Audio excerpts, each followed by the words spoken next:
ठीक है, आप रहिए मेरे साथ। और इसी बीच एक और बड़ी खबर आ रही है, वो जरा अपने दर्शकों को बताएं। नेपाल में फिर जेनजी का प्रदर्शन है। पीएम बालेन शाह के इस्तीफे की मांग तेज हो गई है। 3 दिन में 3 युवाओं ने आत्मदाह की कोशिश की है।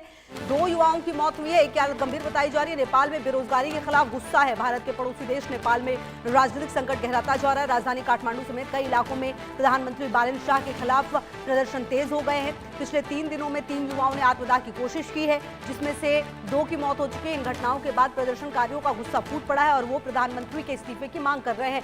विपक्ष ने भी सरकार पर युवाओं की उम्मीदों को तोड़ने और हालात संभालने में नाकाम रहने का आरोप लगाया है। बताया जा रहा है कि युवाओं में बेरोजगारी, आर्थिक चुनौतियां और सरकारी व्यवस्था को लेकर गहरा असंतोष है।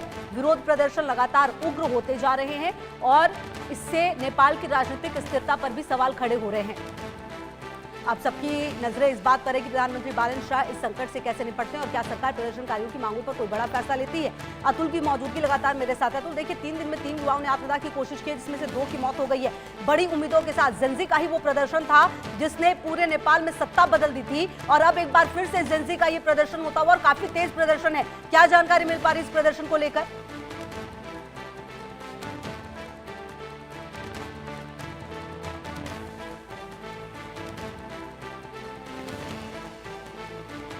अतुल, क्या आपको मेरी आवाज आ रही है? जी जी, अब आ रही है। जी बिल्कुल। जी। अतुल, देखिए, सवाल बड़ा ये है कि जो जेनजी जिसने पूरी सत्ता बदल दी थी नेपाल में, एक बार फिर से उग्र है, एक बार फिर से प्रदर्शन कर रही है। बालेन शाह क्या उन उम्मीदों पर खरा नहीं उतर पाए जिन उम्मीदों के तहत जेनजी उन्हें लेकर आई थी?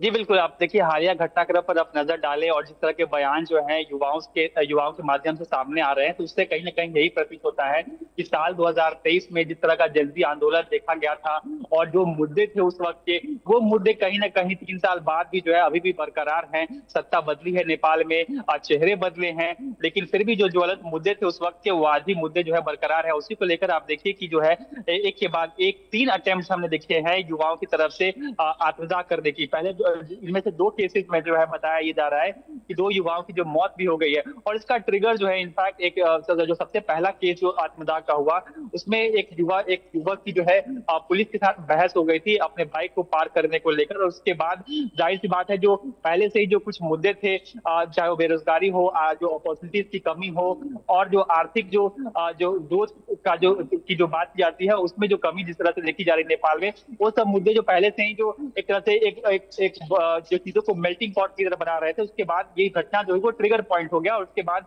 हमने देखा कि वो जो आत्मदाह की कोशिश की गई, और उसके बदले में उसके बाद 2 जो है आत्मदाह की अलग अलग कोशिश की जाती है उसी मुद्दे को जो है हवा देने के लिए और उसी पर प्रदर्शन करने के लिए। उसके बाद हमने देखा तो कहीं ना कहीं स्थिति जो है नेपाल में ज्यादा सुधरी नहीं है। और लेकिन चिंता की बात यह है कि बालेन शाह जो काठमांडू के पूर्व मेयर हैं, जो जब 2023 में जब प्रदर्शन हो रहे थे, तो उनके गानों को लेकर जो है प्रदर्शनकारी प्रदर्शन कर रहे थे। एक तरह से प्रोटेस्ट का एंथम बन गया था बालेन शाह का गाना। और उस समय जो है बहुत सारे युवा जो है भारी संख्या में बालेन शाह को ही जो है देश का फ्यूचर समझ रहे थे, कि वही जो है बालेन शाह ही नेपाल को ये तमाम जो आर्थिक जो क्राइसिस चल रही थी देश में, उससे बाहर निकाल सकेंगे। और लोगों ने जो है उनको चुनाव में जबरदस्त बहुमत दी थी। उसके बाद उनकी सरकार भी बनी, लेकिन उसके बाद हम देख रहे हैं कि जो स्थितियां जो सुधरनी चाहिए थी नेपाल में, या फिर जो लोगों की जो आकांक्षाएं थी, वो नहीं हो पा रही। और उसी को लेकर आप देखिए कि जो विपक्षी पार्टी है नेपाल की, नेपाली कांग्रेस, वो भी बालेन शाह पर लगातार हमलावर है। उनका कहना है कि